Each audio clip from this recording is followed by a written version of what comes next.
Nama saya Samuel Gurki, saya merupakan mahasiswa pendidikan geografi Universitas Samudra angkatan tahun 2023. Pada kesempatan kali ini, saya hendak mengerjakan ataupun mengumpulkan tugas video mengenai biogeografi yang membahas tentang faktor-faktor persebaran flora dan fauna baik secara nasional maupun secara internasional. Dari itu, langsung saja kita bahas videonya.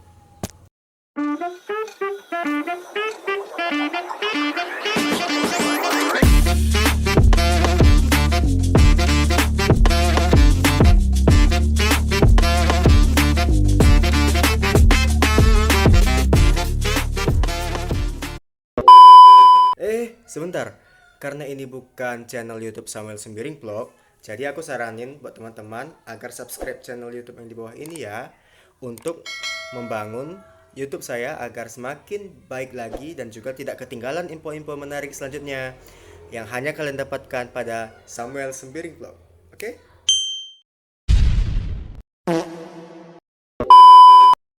Apa kalian tahu? Bunga ini? Ya, ini adalah bunga cempaka khas Flora Provinsi Aceh. Tanaman ini sering dijadikan sebagai obat-obatan, bahan kosmetik, menghilangkan penyakit, dan jadi budaya. Tanaman ini juga ditemui di beberapa region dunia seperti Asia Selatan, Asia Tenggara, dan Cina bagian barat daya.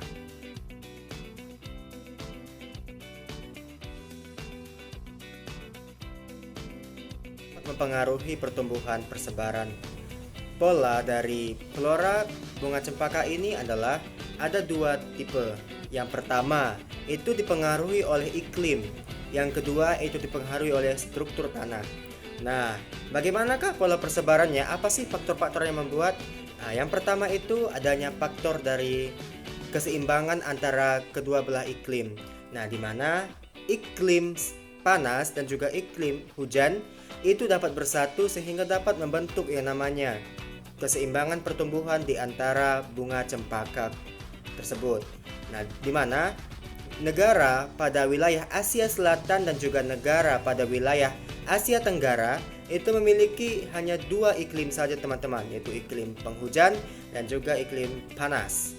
Nah, berikutnya ada satu negara pada wilayah Asia bagian timur yang memiliki pertumbuhan dari bunga cempaka tersebut, yang dimana Cina bagian barat daya itu memiliki pertumbuhan bunga cempaka karena memiliki iklim yang hampir sama dengan wilayah Asia Selatan dan juga Asia bagian Tenggara. Nah,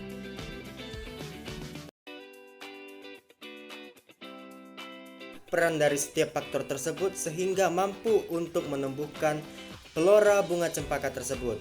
Yang pertama adalah iklim. Kenapa iklim sangat berperan bagi bunga cempaka?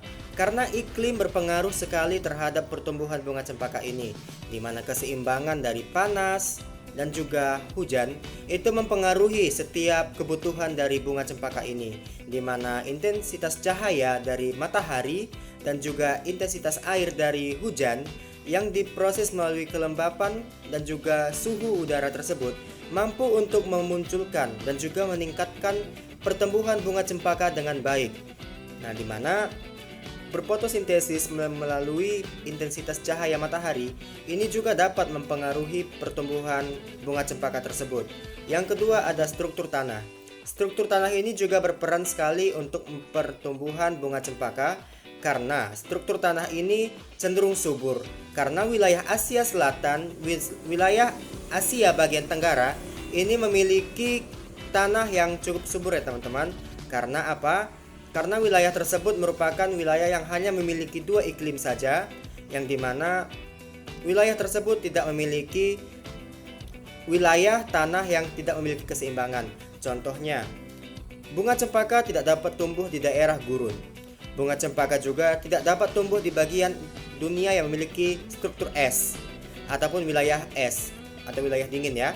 Jadi seimbangnya bunga cempaka dapat tumbuh pada wilayah-wilayah tertentu yang hanya memiliki keseimbangan dalam dunia iklim sehingga mempengaruhi kualitas pertumbuhan dan juga persebaran distribusi dari bunga cempaka tersebut. Apakah kalian tahu? Hewan apakah ini? Ya, paus biru adalah mamalia terbesar di dunia yang memiliki panjang tubuh 33 meter. Paus biru adalah mamalia yang hobi berimigrasi jauh.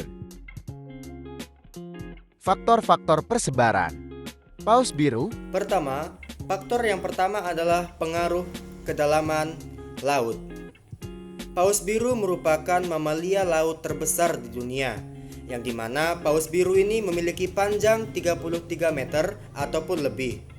Nah, dimana paus biru ini harus menyelam atau berenang di bawah permukaan laut minimal 500 meter guna untuk menyelamatkan diri mereka dari yang namanya terdampar atau bertabrakan dengan terumbu karang lainnya.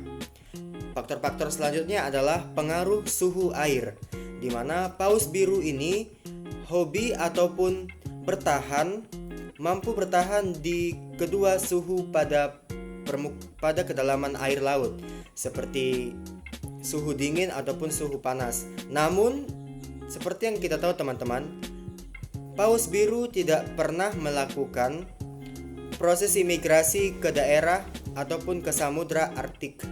Karena apa? Karena samudra Arktik merupakan sebagian besar yang wilayah lautnya itu adalah es, yang dimana wilayah es tersebut membeku sehingga memiliki terumbu es di bawahnya ataupun gunung-gunung es yang bersembunyi di bawah permukaan laut tersebut. Nah, itulah membuat kenapa paus biru jarang sekali berada pada wilayah-wilayah es.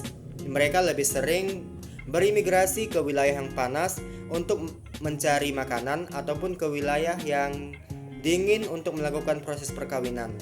Peran faktor-faktor persebaran paus biru. Peran persebaran fauna paus biru ini adalah yang pertama, kedalaman air berperan untuk paus biru karena berpotensi untuk menyelamatkan diri mereka sendiri, di mana paus biru ini seringkali menyelam pada laut-laut yang dalam atau lebih dari 500 meter guna untuk menghindari yang namanya terdampar dan juga tertabrak oleh terumbu karang yang ada pada bawah permukaan laut. Yang kedua adalah suhu air.